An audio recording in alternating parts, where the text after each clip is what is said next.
Acabamos de lanzar Alimenta Perú en Jicamarca, una olla común muy humilde, pero que con mucho gusto hemos podido intervenirla y que la vamos a hacer más de esto. Van a trabajar sobre 1000 ollas comunes, es lo que se ha propuesto. Es lo que nos proponemos. Tú sabes que hay un viejo dicho que dice que el que pide poco es un loco, ¿no? O sea que vamos a tratar de llegar a la mayor cantidad posible. Vamos a empezar con 100, un proyecto piloto en Lima, en la zona de San Juan de Lurigancho, por Jicamarca. Y está en nuestros estudios Jesús Salazar Nishi, él es presidente de la Sociedad Nacional de Industrias. Y lo hemos convocado para volver a conversar y deberíamos hacerlo, Jesús, todas las veces que sean necesarias, porque lo que ustedes están haciendo me parece algo encomiable. Es decir, tengo acá en la mano 4 tomos que más o menos resumen lo que está pasando en 4, porque han dividido el Perú en 4 regiones. No en una región por cada departamento, que habría que, no sé, ahora que está de moda hablar de andar fusilando, a ese habría que fusilarlo, al que inventó eso de convertir cada, ¿no? Exacto. Pero, entonces, lo interesante de esto es que ustedes acá hablan de lo que está pasando en las regiones, pero además de lo que hay que hacer. Es cierto. ¿No? Y eso supone, bueno, ahora hay que ponerse en acción, pues, o seguimos dejándole la política a los políticos. No, yo creo, Nicolás, primero agradecerte por esta invitación. Me encanta participar contigo y hablar sobre estos temas de interés nacional. Lo conversaba contigo hace un ratito. Yo creo que ya es momento, porque estamos en una situación en la que Perú ya no va a volver a ser el de antes nunca. Y creo que es una buena oportunidad para hacer un parteaguas, ¿no? Y decir, bueno, a partir de aquí hacia adelante, creo que todas las instituciones tenemos algo que decir y debemos decirlo. Y ya no podemos quedarnos callados. Y no solamente decirlo y criticar, porque llegaríamos a lo mismo. Deberíamos actuar con propuestas y dar soluciones hacia dónde caminar para tener un país mejor, más viable, el que todos queremos realmente. Y esto es un aporte que justamente hace la Sociedad Nacional de Industria al país. Y sí es cierto, hemos dividido al país en 4 grandes macroregiones porque trabajarla en las 24 es imposible. Y tú bien lo has dicho, el tema de la regionalización en el Perú, nosotros llamamos la historia inconclusa, porque pretendieron hacer una regionalización sobre el año 80 más o menos, donde crearon 12 macroregiones que más o menos estaban bien estructuradas. Que era más sensato, ¿no? Exacto, pero esto en los 90 se cerró, fuimos a los famosos CETAR, ¿no es cierto? Y en los 2000 regresamos a la regionalización, pero lo único que hicimos es cambiar de nombre. Ya no se llaman departamentos, ahora se llaman regiones. Pero el sistema no funciona como tal. El país no puede permanecer con 24 regiones. Esa no es forma de gestionar el país. Hay regiones que no pueden solas, tienen que juntarse. Igual que pasa en Lima. ¿Cómo tenemos 42 distritos en Lima? Tú cruzas 10 cuadras y ya estás en otro distrito. Tú te das cuenta de las gestiones de cada una de ellas. El Perú tiene una particularidad. Se viene dividiendo año tras año. Yo he hecho una pequeña comparación entre lo que pasa entre los países de la Alianza del Pacífico y el Perú. Por cada distrito tiene 20.000 habitantes. Chile tiene 53.000 habitantes. Colombia tiene algo de 50. México tiene 40 y tantos mil. O sea, el Perú está súper dividido. Me acabo de enterar que en las últimas 4 o 5 semanas se han aprobado como 40 y tantos distritos nuevos. Ya, ¿qué estamos haciendo en el Perú? Ya, seguimos fraccionándolos. Tenemos esa política, esa cultura. Y la pregunta es ¿por qué? ¿Porque queremos el desarrollo de ese pueblo para convertirlo en distrito? ¿O queremos un bolsón electoral para que nos convenga en un tema electoral? Yo estoy seguro que esa es la intención. Ese es un grave problema. Tenemos que retomar al tema de las macroregiones. Esto de las 4 obviamente es un tema más académico para poder estudiarlos más. No creo que deban ser 4, quizás sean un poco más. Pero es la forma, ir juntando a las regiones a través de corredores económicos. Ese ha sido nuestro criterio. Primero, geográfico, obviamente, y segundo, corredores económicos, quienes se conectan con actividades económicas. Y de ahí salieron más de 580 propuestas que ojalá, tú sabes que me he estado reuniendo con los candidatos en las diferentes regiones del país y haciéndoles firmar un compromiso. Y hemos firmado ese compromiso, que de ser elegidos van a implementar alguna de estas medidas de inversión productiva en la región, que es la única forma de salir del subdesarrollo. Es la única forma en que el Perú camine pues a la hoja de ruta del OECD y formar parte de un primer mundo en algún momento. Pero primero tenemos que empezar hacia adentro. Claro, porque el tema es que ahí nos enfrentamos como una especie de diagnóstico, ¿no es cierto? Porque yo creo Yo sé que nos estamos saliendo de la agenda, porque lo que nos está pasando, la agenda que nos imponen los grandes medios y los políticos en el Perú, es revolcarnos en el lodo, porque estamos revolcándonos en el lodo hace rato. Pero no estamos discutiendo cuáles son los problemas del país, cuáles son las potencialidades que tenemos para resolver esos problemas, cuáles son nuestras fortalezas y qué hay que hacer para avanzar en la dirección correcta. Y ahí, y junto con eso, viene quiénes son las personas adecuadas. Acá la discusión es al revés. ¿Quién va a ser el próximo que nos va a robar? Es más o menos lo que discutimos, ¿no? En vez de discutir. Sí. Entonces, el tema es que nosotros tenemos extraordinarios recursos para ser utilizados, y nuestra gran tragedia ha sido el manejo y la administración ineficiente y corrupta de esos recursos, que además no han tenido una dirección, Jesús. O sea, ¿hacia dónde estamos yendo? Y por eso, a mí me parece, por ejemplo, cuando ustedes hablan acá del norte, ¿cuál es la principal actividad económica del norte? De la agricultura, ¿no es cierto? Entonces, por ahí tienes que empezar, ¿no es cierto? Por definir. Terminar Chavimochic, por ejemplo. Mira, cuando estuvimos discutiendo con algunos de los candidatos, la pregunta clásica de un panel de candidatos es ¿cuáles son los principales proyectos o obras que vas a ejecutar? ¿No? Y yo respondí, ustedes antes de responder qué obras quieren hacer, qué proyectos quieren hacer, tienen que explicar a la población cuál es su visión región, a dónde quieren llevar su región al 2050, cómo visionan productivamente hablando desarrollo de su sociedad, cómo lo ven hacia el año 50, porque en función a eso recién tú eliges qué proyectos hacer, ¿no es cierto? Aquí es al revés, Nicolás, y eso tiene una explicación, porque los candidatos y los que llegan a ser gobernadores o presidentes son cortoplacistas, solo piensan en su periodo de gestión. Nadie trasciende a su gestión de presidente o gobernador. Eso hace que priorices obras que lo puedas acabar en 2 o 3 años y punto. Y se sigue postergando la construcción de la gran visión de país hacia el futuro. Yo creo que ese es un gran problema. El Perú todavía no tiene una visión clara hacia dónde va a caminar y pueda decir, en el año 2050 estaremos formando parte de los países del primer mundo a través del desarrollo de su industria manufacturera o a través del desarrollo, no sé. Esa visión no está trazada y nos estamos limitados a que cada 5 años cambiemos de presidente. Bueno, los últimos han sido cada menos, ¿no? Y no sepamos a dónde caminamos. Entonces, cuando tú le preguntas, ¿qué quieres hacer en tu gestión? Claro, pero eso te plantea la pregunta de dónde queremos ir como país. Es decir, ¿cuál es nuestro gran proyecto nacional? ¿Sacar el mineral y exportarlo? ¿Sacar la pesca, convertirla en harina de pescado y mandarla para afuera? Es correcto. O sea, esa es nuestra estrategia. O sea, o vamos a agregarle valor, o vamos a generar industria. Ya, pero ¿qué industria? O sea, ¿cuál es la industria que nosotros sí podemos? Porque además hemos perdido oportunidades, Jesús. O sea, en el Perú, la gente más joven no lo sabe, en el Perú se hacían automóviles, es decir, se comenzó por donde comienzan toda la industria automotriz, por el ensamblaje. Correcto. O sea, traíamos los motores de afuera y empezamos a desarrollar una industria de autopartes. Le sumábamos a ese automóvil, donde la pieza más importante era el motor, ¿no es cierto? Cada vez más piezas hechas en el Perú. El final de ese camino era hacer automóviles donde hasta el motor se hiciera en el Perú. Correcto. ¿No? En asociaciones con las grandes corporaciones, ¿no? Como la Ford. La Ford inauguró su primera planta en el Perú. Correcto. En Sudamérica la primera. ¿Dónde está eso? ¿Por qué se van, no? Se perdió todo eso. ¿Dónde está? Y se van porque no encuentran el ambiente apropiado de desarrollo en el país por diferentes situaciones que la política desgraciadamente nos ha ido marcando. Sí es cierto, el Perú no tiene claro las grandes ventajas comparativas que tiene. Y si no las tiene claras, entonces ¿cómo las vas a explotar? No puede ser que un país que tenga 3.200 kilómetros de litoral no pueda tener desarrollada su industria de pesca para consumo humano, por ejemplo, mientras que nuestro vecino del norte y del sur sí lo hacen y lo explotan muy bien. No puede ser que tengamos el 9º bosque más grande del mundo, Nicolás, 9º bosque más grande del mundo y no podamos hacer una industria de la madera.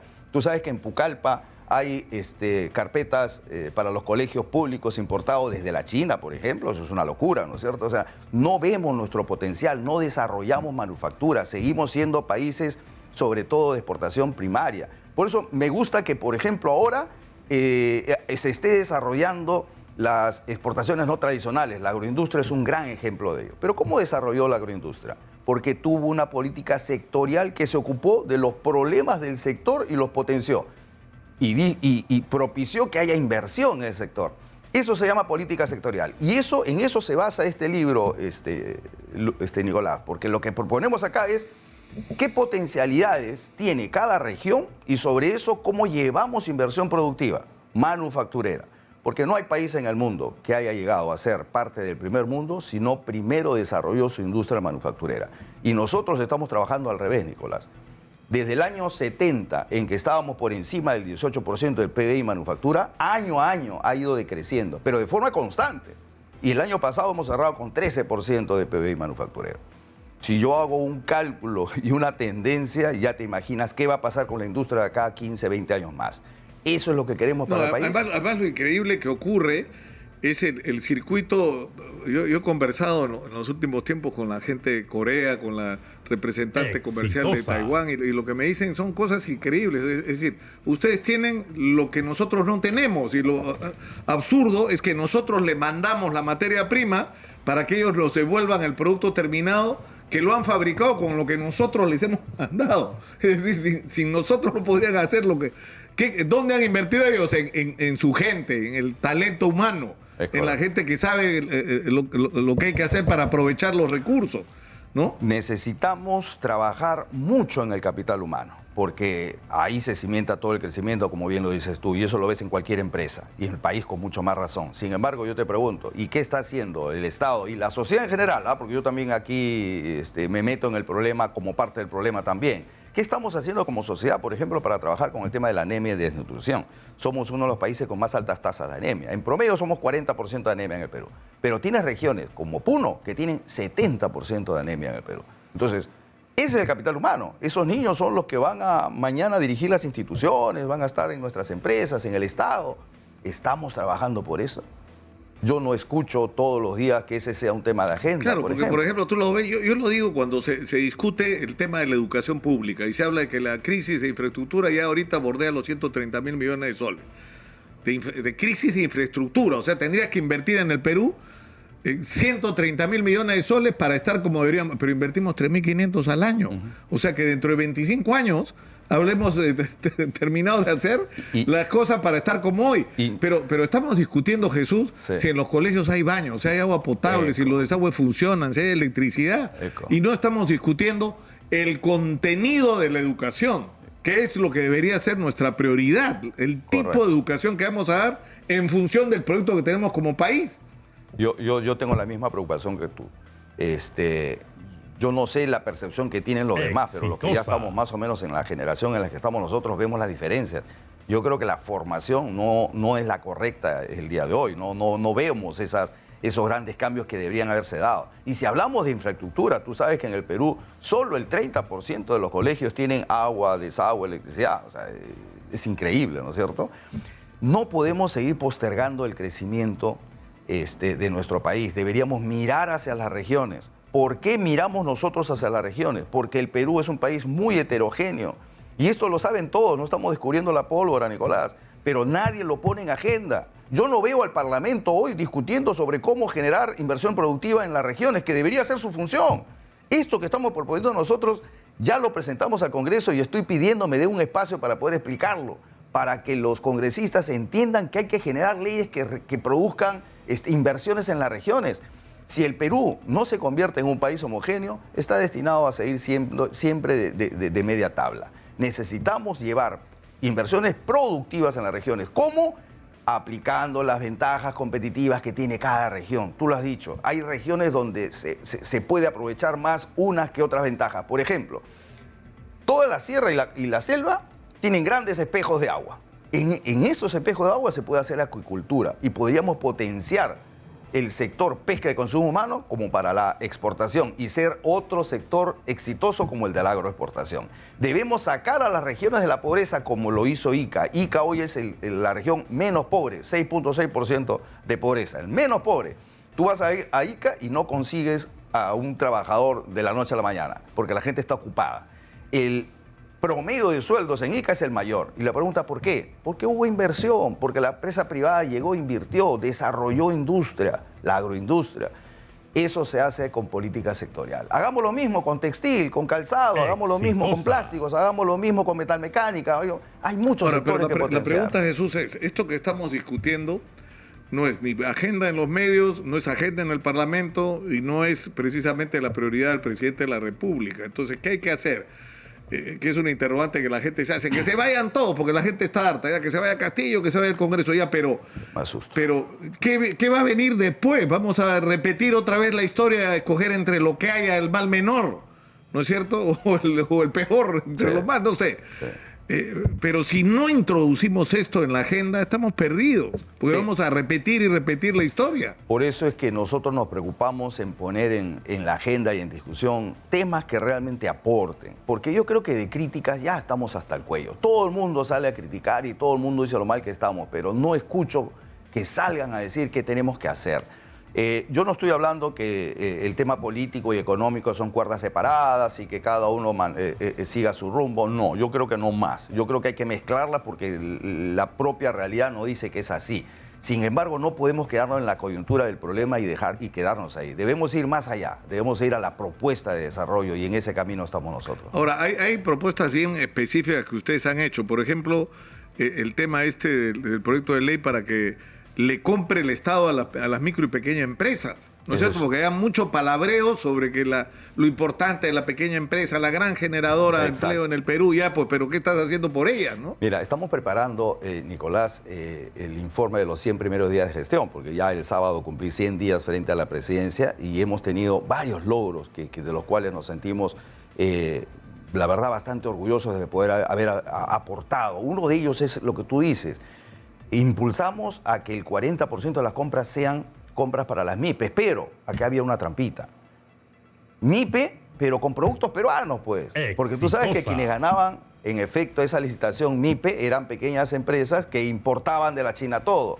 Y tú ves en Qualiwarma, ves en Ministerio de Educación, Ministerio de Salud, abastecimientos con productos de fuera. Entonces, hemos hecho que eso sea solo para producción nacional. Y yo creo que eso es bueno. Otro de los temas para las MIPES, que yo sí creo que las MIPES tienen que ser mucho más potenciadas. Son 99% de las empresas en el Perú. Y si mezclamos a la media, ya somos 99.6% de las empresas en el Perú. Las MIPES necesitan desarrollarse, no son competitivas. Tenemos una MIPE en el Perú que yo diría subsiste. Y esa economía de subsistencia no le permite ser competitivos. No tienen tecnología, no tienen maquinarias, herramientas, capacitaciones. Para eso nosotros hablamos del famoso Reactiva 3 y nos cayeron todos encima y el ministro dijo, oh, Reactiva, ¿por qué? Ok, cambiaron de nombre. Y felizmente que en el programa Impulso Perú, el ministro de Economía ha tomado esa iniciativa, le ha llamado de otra manera, me parece muy bien, crédito de reactivación para las MIPES. Para créditos, para tecnología, para capital de trabajo, para que ellos puedan desarrollar y ser competitivos. Eso es lo que necesitamos en el Perú, tener una MIPE fuerte. Lamentablemente el Perú es un país de emprendedores, como dice Rolando Arellano, 7 de cada 10 peruanos son emprendedores, pero ¿cuál es el problema? Que son emprendedores por necesidad, por subsistir. Y ahí viene la diferencia. Tenemos una gran informalidad en el Perú. ¿Cómo lo combatimos? ¿No es cierto? Generalmente viene de las MIPES. Pues hay que trabajar ahí, hay que hacerlos sentir de que ser formal es rentable en el Perú. Pero me pregunto, Nicolás, con las leyes, reglamentos y los últimos decretos supremos del Ministerio de Trabajo, ¿se puede hablar de fomentar la formalidad en el Perú? ¿O vamos a estar destinados a estar con 95% de informalidad en Huancavelica, por ejemplo, 92.5% en Puno, 77, 78% a nivel nacional? Y eso tampoco es tema de agenda, ¿no es cierto? Ya nos hemos acostumbrado a eso. ¿Qué Perú queremos? Yo creo que esa es una respuesta que deberían responder primero los políticos que están frente al país y después todos. Y desde nuestras trincheras, desde nuestra ocupación, gremio, institución, decir qué país queremos. Y ojalá nos pongamos de acuerdo. Alguien dijo que la política era algo demasiado serio e importante como para dejarlo en manos de los políticos. Y yo creo sinceramente, Jesús, que lo que está pasando con ustedes de la Sociedad de Industrias es un movimiento de expresión de la propia sociedad. De decir, bueno, hasta acá llegamos y ahora si no nos hacemos cargo nosotros mismos de nuestro destino, vamos a seguir en lo mismo. Es correcto. Y ya llegó la hora de cambiar. Y yo creo que este cambio tiene que producirse en todos los sectores y en todos los niveles, incluyendo los medios de comunicación, que tenemos la obligación de cambiar la agenda. Sinceramente. Sinceramente, tiene que cambiar la agenda. Tenemos que ser, está bien, espacios para el entretenimiento, la información, pero no, la mayor parte de los grandes medios se han convertido en instrumentos de las batallas políticas, que respaldan a un candidato, respaldan a otro. O sea, Keiko Fujimori la destruyeron durante 20 años y después la que pretendieron endiosar en la última. O sea, y ahora están en guerra con Castillo, pero de repente aparece Antauro. ¿Y ahora qué van a hacer? Defender a Castillo para que no venga Antauro. O sea, no podemos seguir en eso. Es correcto. O sea, tenemos que ser el espacio también para discutir los problemas del país y sobre todo las salidas, ¿no? Estamos llamados todas las instituciones a responder con responsabilidad ante lo que estamos viendo en el país. Yo te decía hace un rato que la situación en la que nos ha llevado, la situación misma y la coyuntura del país nos presenta una gran oportunidad de cambio. Quien no entiende que es momento de cambiar, yo no sé ya qué adjetivo ponerle. El Perú ya no llega más, ya no da para más, necesita un cambio profundo. Pero a ver, ¿el cuarto poder, la prensa, tiene responsabilidad en esto? Por supuesto que sí, y está llamada a formar personas de bien en el Perú. Los gremios empresariales, ¿tenemos responsabilidad y parte en esto? Por supuesto que sí, no hemos hecho nuestro rol por años y ahora tenemos que hacerlo. Y salir a decirlo no significa para que se vea esto mal, por el contrario, es reconocer que no supimos estar a la altura de las necesidades de nuestro país y hoy queremos estarlo. Y estamos respondiendo en todos los frentes, Nicolás. Gestión de inversiones productivas, sociales. Acabamos de lanzar Alimenta Perú en Jicamarca, una olla común muy humilde, pero que con mucho gusto hemos podido intervenirla y que la vamos a hacer más de esto. Van a trabajar sobre 1000 ollas comunes, es lo que se ha propuesto. Es lo que nos proponemos. Tú sabes que hay un viejo dicho que dice que el que pide poco es un loco, ¿no? O sea que vamos a tratar de llegar a la mayor cantidad de posible. Vamos a empezar con 100, un proyecto piloto en Lima, en la zona de San Juan de Lurigancho, por Jicamarca. 3 intervenciones. Alimento y asesoramiento de lucha contra la anemia y desnutrición. Ese es el primer eje. Segundo eje, infraestructura. Vamos a darle las condiciones mínimas para que trabajen seguro. Y tercero, que quizás sea lo más importante, Nicolás, vamos a crear unidades de negocio, modelos de negocio con capacitaciones técnicas para que puedan ellas ser autogestionarias. En 12 meses de intervención nos vamos y esa olla tiene que seguir siendo olla pero autogestionaria. Eso lo estamos haciendo entre la iglesia, la academia a través de USIL y el Senati, eso es una incorporación última, y nosotros como Sociedad de Industrias. Jesús, te agradezco mucho por estar con nosotros esta mañana y por introducir esta agenda que creo que es la que el país necesita. Muchas gracias. Gracias a ti.